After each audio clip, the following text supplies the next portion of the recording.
ಇವತ್ತು ನಾವು ಮಾತಾಡೋಕ್ ಹೊರಟಿರೋದು Andy wear ಅವರ ಪ್ರಾಜೆಕ್ಟ್ ಹೇಲ್ ಮೇರಿ ಬಗ್ಗೆ. ಇದು ಬರೀ ಜಗತ್ತನ್ನುಳಿಸೋ ಕಥೆಯಲ್ಲ, ಅದಕ್ಕೂ ಮಿಗಿಲಾಗಿ ಎಲ್ಲೂ ಯಾರೂ ಇಲ್ಲದ ಜಾಗದಲ್ಲಿ ಬ್ರಹ್ಮಾಂಡದ ಇನ್ನೊಂದು ಮೂಲೆಯಲ್ಲಿ ಅರಳಿದ ಒಂದು ಅದ್ಭುತ ಸ್ನೇಹದ ಕಥೆ ಇದು. ಬನ್ನಿ ಈ ಕಥೆಯೊಳಗೆ ಇಳಿದು ನೋಡೋಣ. ಸರಿ, ಹಾಗಾದ್ರೆ ಕಥೆ ಶುರುವಾಗೋದೇ ಒಂದು ದೊಡ್ಡ ಆಪತ್ತಿಂದ. ನಮ್ಮ ಭೂಮಿ ಒಂದು ಭಯಂಕರವಾದ ಸಂಕಷ್ಟದಲ್ಲಿದೆ. ಇದು ಸುಮ್ಮನೆ ಯಾವುದೋ ಒಂದು ಸವಾಲಲ್ಲ, ಇದು ಅಕ್ಷರಶಃ ಮನುಷ್ಯ ಕುಲವೇ ಅಳಿದು ಹೋಗುವಂತ ಪರಿಸ್ಥಿತಿ. ಇರೋ ಸಮಯ ಅಂತೂ ಕೈಯಿಂದ ಜಾರಿ ಹೋಗ್ತಿದೆ.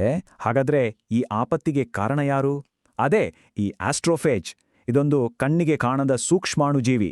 ಆದ್ರೆ ಅದು ಮಾಡ್ತಿರೋ ಕೆಲ್ಸ ಏನಂದ್ರೆ ನಮ್ಮ ಸೂರ್ಯನ ಶಕ್ತಿಯನ್ನೇ ನಿಧಾನವಾಗಿ ಹೀರ್ಕೊಳ್ತಿದೆ. ಅಕ್ಷರಶಃ ಸೂರ್ಯನನ್ನೇ ತಿಂತಿದೆ.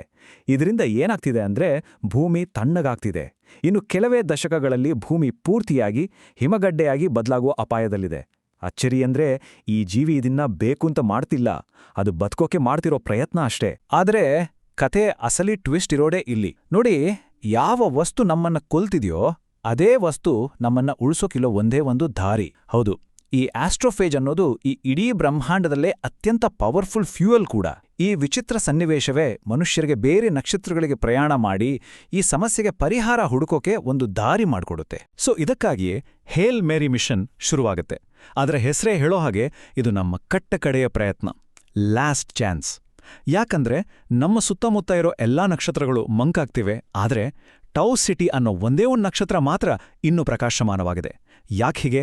ಈ ಸೀಕ್ರೆಟ್ ಏನು ಅಂತ ಕಂಡಿಡಿಯೋಕೆ 3 ಜನ ಆಸ್ಟ್ರೋನಾಟ್ಸ್ ಹೋಗ್ತಾರೆ.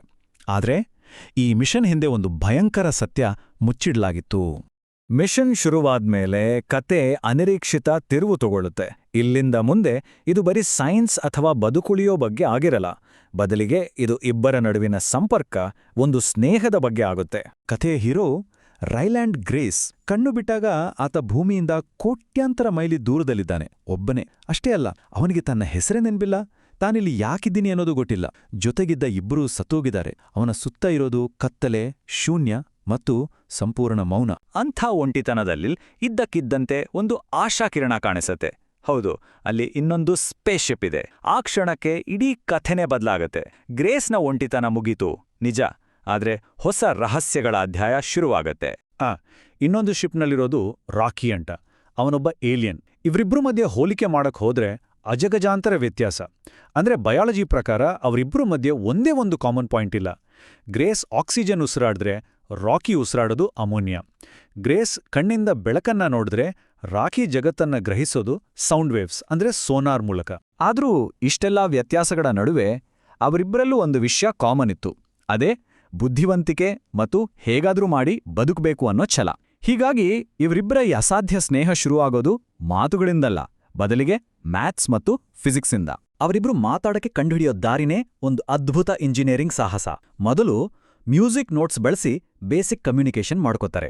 ಆಮೇಲೆ ಇಡೀ ಬ್ರಹ್ಮಾಂಡದ ಯೂನಿವರ್ಸಲ್ ಲ್ಯಾಂಗ್ವೇಜ್ ಅಂದ್ರೆ ಸೈನ್ಸ್ ಮತ್ತು ಮ್ಯಾಥ್ಸ್ ಬಳಸಿ ಒಬ್ರನ್ನೊಬ್ರು ಅರ್ಥ ಮಾಡ್ಕೋತಾರೆ. ಹೀಗೆ ನಿಧಾನವಾಗಿ ಒಂದೊಂದೇ ಪದಗಳನ್ನ ಸೇರಿಸ್ತಾ ಒಂದು ಹೊಸ ಭಾಷೆಯನ್ನ ಸೃಷ್ಟಿಸ್ತಾರೆ. ಸಿಕ್ಕ ಪ್ರತಿಯೊಂದು ಪ್ರಾಬ್ಲಮನ್ನು ಒಟ್ಟಿಗೆ ಸಾಲ್ವ್ ಮಾಡ್ತಾ ಮಾಡ್ತಾ ಅವರಿಬ್ರು ನಡುವೆ ಒಂದು ಮುರಿಯಲಾಗದ ಸ್ನೇಹ ಬೆಳೆಯುತ್ತೆ.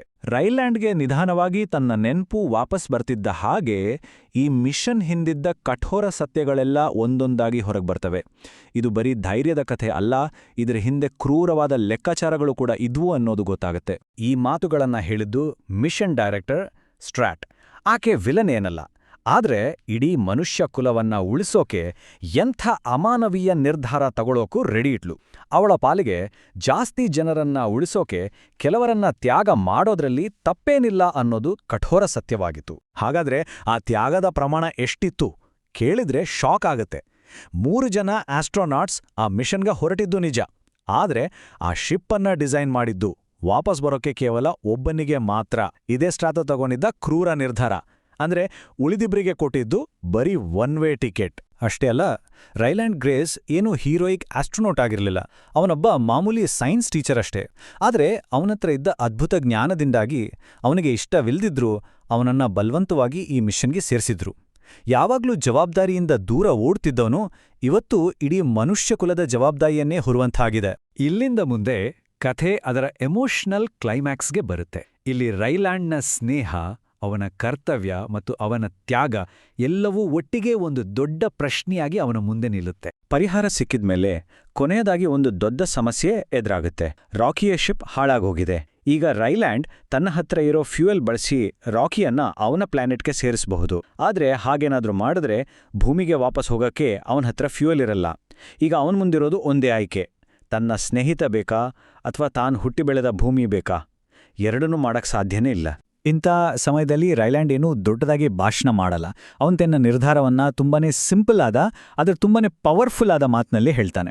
ಆ ಒಂದು ಮಾತಿನಲ್ಲಿ ಅವನ ಬದಲಾವಣೆ ಸಂಪೂರ್ಣವಾಗಿ ಗೊತ್ತಾಗತ್ತೆ. ಹೌದು, ಅವನು ತನ್ನ ಸ್ನೇಹಿತನನ್ನೇ ಆಯ್ಕೆ ಮಾಡ್ಕೋತಾನೆ. ಮೊದಲು ಭಯಪಡ್ತಿದ್ದ ಒಬ್ಬ ಸಾಮಾನ್ಯ ಟೀಚರ್ ಆಗಿದ್ದ ರೈಲ್ಯಾಂಡ್ ಈಗ ತನ್ನ ಪ್ರಪಂಚವನ್ನೇ ಶಾಶ್ವತವಾಗಿ ಬಿಟ್ಕೊಟ್ಟು ಈ ಬ್ರಹ್ಮಾಂಡದ ಮೂಲೆಯಲ್ಲಿ ಸಿಕ್ಕ ತನ್ನ ಒಬ್ಬನೇ ಒಬ್ಬ ಸ್ನೇಹಿತನನ್ನ ಉಳಿಸೋಕೆ ನಿಂತಿದ್ದಾನೆ. ಆದ್ರೆ ಕಥೆ ಇಲ್ಲಿಗೆ ದುಃಖದಲ್ಲಿ ಮುಗಿಯಲ್ಲ. ರೈಲ್ಯಾಂಡ್ ರಾಕಿಯ ಗ್ರಹಕ್ಕೆ ಹೋಗ್ತಾನೆ. ಅಲ್ಲಿ ಅವನನ್ನ ಒಬ್ಬ ಹೀರೋ ತರ ನೋಡ್ಕೋತಾರೆ. ಕೊನೆಗೆ ಅವನು ತನ್ನ ಹಳೆ ಕೆಲ್ಸಕ್ಕೆ ವಾಪಸ್ ಹೋಗ್ತಾನೆ. ಅವನು ಮತ್ತೆ ಟೀಚರ್ ಆಗ್ತಾನೆ.